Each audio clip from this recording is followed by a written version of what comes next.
would you know of us or our justice, Naga witch?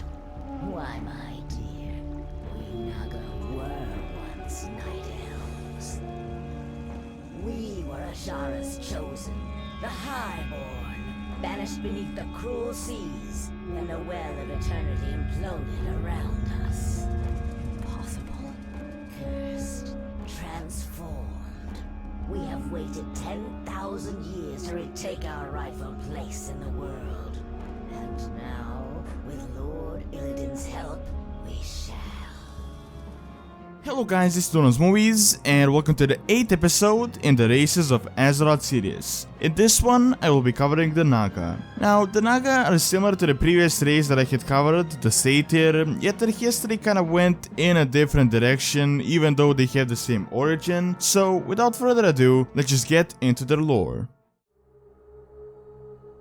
Originally, the Naga were the Night Elves, more specifically the Highborn, which were a part of the elves that were dedicated to the powers of the Arcane, and they were mostly responsible for the first Burning Legion invasion. This part of the history is quite long, like really long. I mean, there is an entire trilogy on it, but to keep it short for you guys, the most important character here is Queen Ashara, and she was pretty much the one most responsible for Sargeras taking an interest in the world of Azeroth and for collaboration with Sargeras. And when everything failed and the world was destroyed together with the Well of Eternity in an event known as the Sundering, Ashara, most of her followers, and the city she was in fell into the water. Instead of just drowning, Ashara, quickly thinking, allied herself with the Old Gods, which saved her people from drowning but turned them kind of into the Old God servants. Soon after, they set out for a new life underwater, building an entire empire at the bottom of the sea, with their most notable city, Nazitar. Ashara was and still is their leader, and she has contributed greatly to the growth of this entire new Naga race. When she allied herself with the Old Gods, the Highborn were transformed, and later on, due to the fact that they were just living underwater for like thousands of years, they also had other like transformations, but the main transformation, like from the Highborn into the Naga, was the result of the Old God magic. The Naga females still resemble their previous Night Elven shape, mostly in the face, but they also have like 4 or 6 arms, they have scales, and some females, mostly known as the so-called sea witches, have like snakes instead of their hair, which gives them the ability to see much more than they could just see with their own eyes, so they can like see in all directions. The males, on the other hand, he went through an even bigger transformation, meaning that they barely even resemble the Highborn. They are a bit shorter than they were before, but they're also way stronger and bulkier and can take a lot of damage without actually being hurt. And their head also resembles that of a dragon, while they have like humanoid, muscly torso and a tail which gives them the ability to swim underwater a lot easier.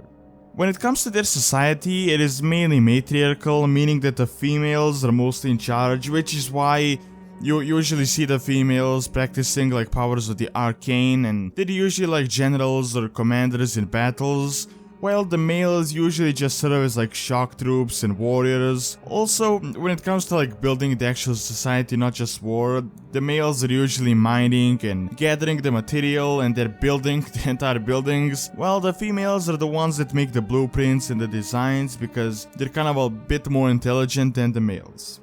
I would say the main reason for their society being like this is because the Naga were once the Night Elves, and the Night Elven society is mainly matriarchal, because you have the women being like warriors and the males are usually druids, so, you know, usually the women do like the war stuff and the males are just like there keeping the nature. And another big reason for the Naga society is because Ashara is their leader, and she's a female, and she's like a really big role in their society, so that is also another reason. When it comes to their religion, most of them worship Queen Ashara, and they see her as their own sort of like a demigod, but there are a few cases of heretics and the ones worshipping Neptulon or some other entities, but in most cases they're just shunned by their society, and this happens very rarely. For the past 10,000 years, the Naga have just been building their empire, bolstering their forces and just growing stronger and stronger, but we have only really seen them first time during the Third War. The first Naga appearance was with the Sea Witch thing, when the Murlocs were like worshipping her. Pretty much the Murlocs that killed sen'jin, but the main appearance was the Naga expedition that was led by Lady Wash, the one that helped Blood Elves and recruited them, and they also followed Illidan to the world of Outland. Currently, you can find Naga on the shores, making their settlements, usually in these like abandoned Night Elven buildings, or you can just like find these groups of Naga that are on these mysterious missions in search for power, mostly just so they could help their empire and help their like future attack. But so far, we have never really seen their like true force, like the main power. I mean, sure, we have been to vash'jir, we have seen some of their cities, but there is still a lot of Naga that are yet to be uncovered and still a lot of mystery about them. It is rumored, I mean more and more as the time goes, that the Naga plan to invade the land and finally take revenge against the Night Elves and also take control of their former home, pretty much the top part of Kalimdor, which I personally think is just like a bunch of hints leading to the Naga expansion, and also a possible section of the Naga might join the Alliance or the Horde.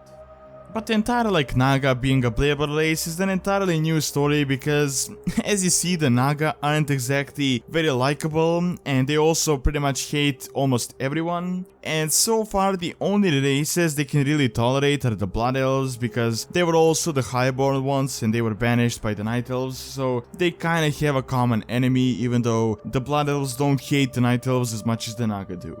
But apart from that, the Naga just hate the Night Elves and the Night Elves hate them even more. And since the Night Elves are a part of the Alliance, most of the Alliance also hates them, even though most of them never really had contact with the Naga. And the Naga also think that the Horde is full of savages, and apart from the Blood Elves, they don't really like any other race in the Horde. So the only real way I kinda see the Naga being a playable race is that maybe there's like a part of the Naga that breaks apart from the old gods and Queen Ashara and they decide to like redeem themselves and like join the Alliance or the Horde, but apart from that I don't really see it happening any other way.